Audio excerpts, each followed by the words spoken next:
Hey guys, it's Steve from Life in 207.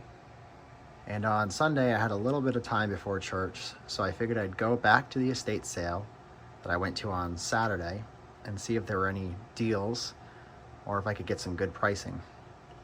One item on this table I picked up at the flea market, but everything else you see is stuff I got at the estate sale, and an item I'll show that's not on the table for $15, including a couple small items for my wife.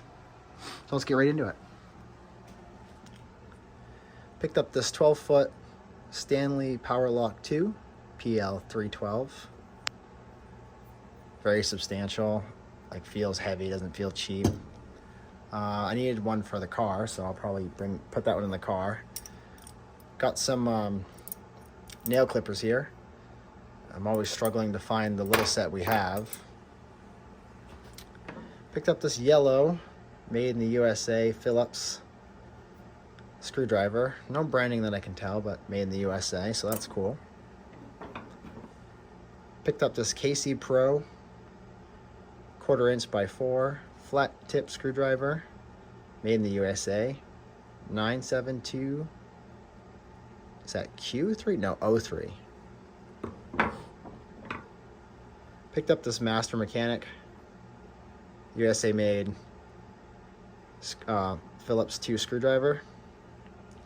This reminds me of Craftsman. Maybe they were made in the same factory. That's 124602 644P. I like the way this fits in the hand. I'm gonna have to compare this to some of the Craftsman screwdrivers I have that are like this and just see how they're made. I kind of like black handled screwdrivers. So yeah, that's neat. Here's a Great Neck G43, made in the USA, flat tipped screwdriver. Now I'm not sure if this is Klein. There's no marking on it. But it's another flat tip screwdriver. Yeah, I don't know. I have to look up if Klein, like if their labels or their white lettering like just rubs off this black here, because I feel like I see these similar type screwdrivers all the time, like, oh, that must be a Klein, and I can never see the marking on there. So maybe I'm just uneducated on it and I'll have to do some research, but let me know, is this a Klein?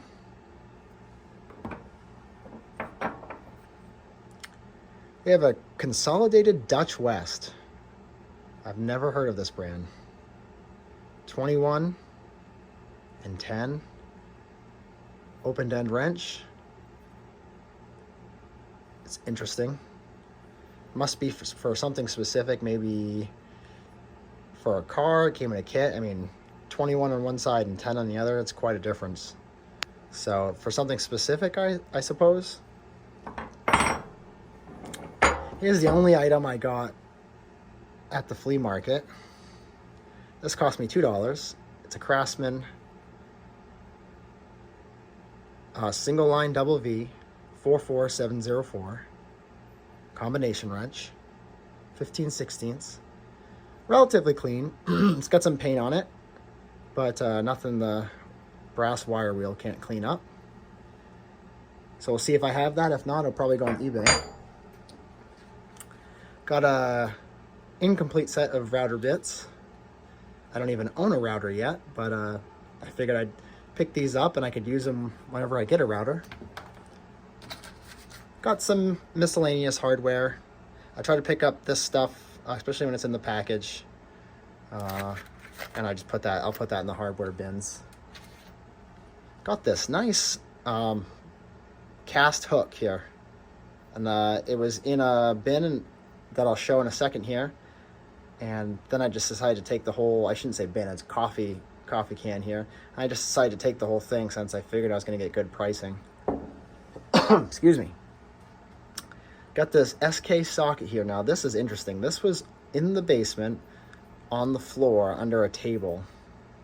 And at first I couldn't tell it was a socket because it was very, the lighting down there was horrible, but you can just barely see SK and I can't see the size, but it's SK Wayne.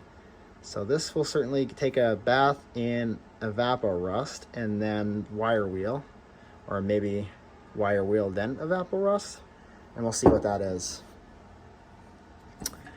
I was just saying I needed another paint roller, as when I was painting behind this pallet wall, my wife had one upstairs that she was using, and I came downstairs to all the paint supplies I have, and I couldn't find another paint roller, so included that in the lot. Got this all-purpose sanding belts. Put that in the abrasives bin that I'm creating. Got some of the 3M adhesive strips, and these are the hooks, and it looks like there's some regular strips in there as well. Both my wife and I use these constantly. We try not to damage our house's painted surfaces. Picked up this Maine license plate, October of 86. It looked, 87 was the last time this vehicle was registered. So that's pretty neat. It doesn't have the pine tree and the chickadee on it, so it's fairly old. Picked up this wall and ceiling paint roller. Again, I didn't pay much for this lot, and these are always handy, right? All right, I picked up these 3 books. I think it's always good to have information like this. You never know what's going to happen in the world, and I'm certainly no conspiracy theorist, but I like to have things, books of general knowledge. This book's more for my son because he loves caterpillars, so we'll read that at bedtime. But this is great to have. You know, if you were ever in a situation where you needed some knowledge and there's no internet, that's great. And the same with the medicinal plants here. If anything, they'll just be kind of fun to skim through. So yeah. And that hook was in this coffee can right here, and this is all copper and brass. And it's probably about, I want to say 3 pounds. So I don't know. It's not, you know, there are some things in here that aren't copper and brass. But, I want to say, you know, if I were to scrap that, I'd make a little bit of money back.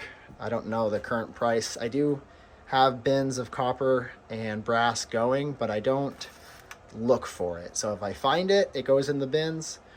But I don't go actively, you know, scrap hunting.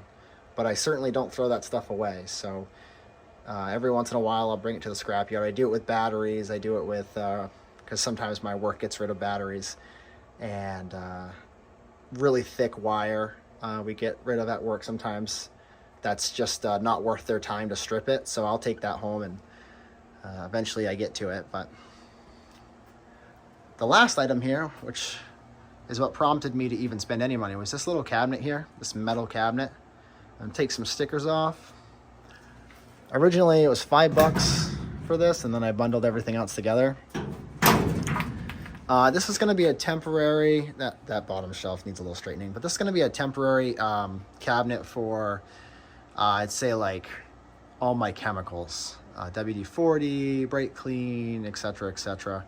I got to find a spot for it down here, but I'm in the process of organizing, and I'm a little bit disappointed that, like, I just have chemicals thrown all over the place.